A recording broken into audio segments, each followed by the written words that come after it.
दोस्तों एक एक दिन 8 तारीख से मंडे से आपको मल्टीपल अपडेट देखने को मिलेंगी। देखिएगा फेड की तरफ से भी, बैंक ऑफ जापान की तरफ से भी और यूरोप की भी तरफ से। तो एक एक अपडेट इस पर्टिकुलर वीडियो में बताएंगे। और देखिएगा रेट कट को लेकर इतना बड़ा सस्पेंस आ चुका है कि यहाँ पे मार्केट पे सबसे बड़ा जो प्रेशर बनेगा इस पर्टिकुलर जाते जाते ईयर में वो फेड की तरफ से पड़ेगा।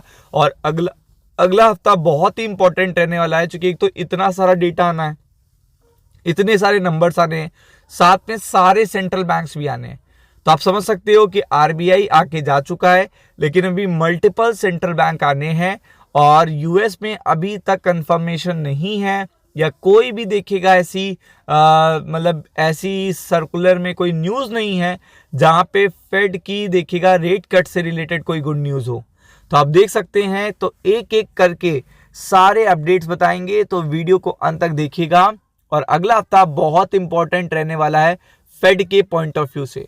तो आपको पता है क्यों रहने वाला है, क्योंकि फेड आने वाला है और फेड देखिएगा, आपको पता है कि यहाँ पे आएगा शटडाउन के बाद। शटडाउन के बाद मैं क्यों कह रहा हूँ, शटडाउन के बाद ही मीटिंग हो रही है। तो शटडाउन के बाद मीटिंग हो रही है।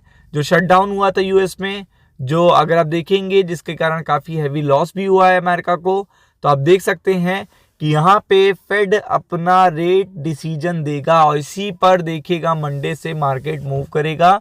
क्योंकि इतनी इंपॉर्टेंट अपडेट है ये कि अब टाइम नहीं बचा है। और आपको पता है पावेल साहब बोलेंगे और वो क्या बोलेंगे, क्योंकि अभी भी उनके टारगेट में ना तो इन्फ्लेशन आया है, ना तो बहुत सारी और चीज़ें आई हैं। तो इस पॉइंट ऑफ व्यू से अगर आप देखें तो ये बिल्कुल ही देखिएगा बहुत बड़ी अपडेट है। और यहाँ पे देखिएगा 4 सेंट्रल बैंक आपको देखने को मिलेंगे और वो डिसीजन लेते हुए देखने को मिलेंगे। जैसे बैंक ऑफ ऑस्ट्रेलिया हो जाएगा, मंडे को आएगा वो। इसके बाद अगर आप देखेंगे बैंक ऑफ कनाडा आएगा, जो बगल में ही है आपके पता है यूएस के। बैंक ऑफ जापान भी आपको देखने को मिलेगा।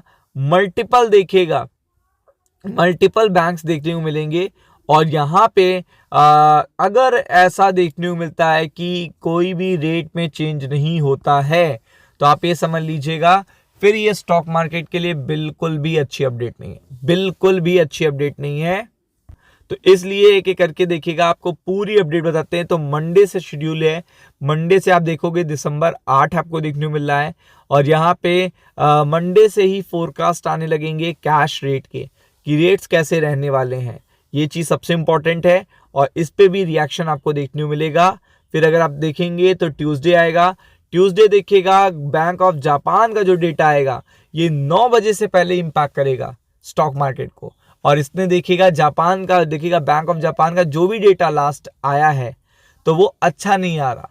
वो अगर आप देखोगे तो अच्छा देखने को नहीं मिल रहा है। बैंक ऑफ जापान का जो भी डेटा आप देख रहे हो तो वो बेसिकली क्या हो रहा है कि वो उस तरीके से मोमेंटम में नहीं आ रहा।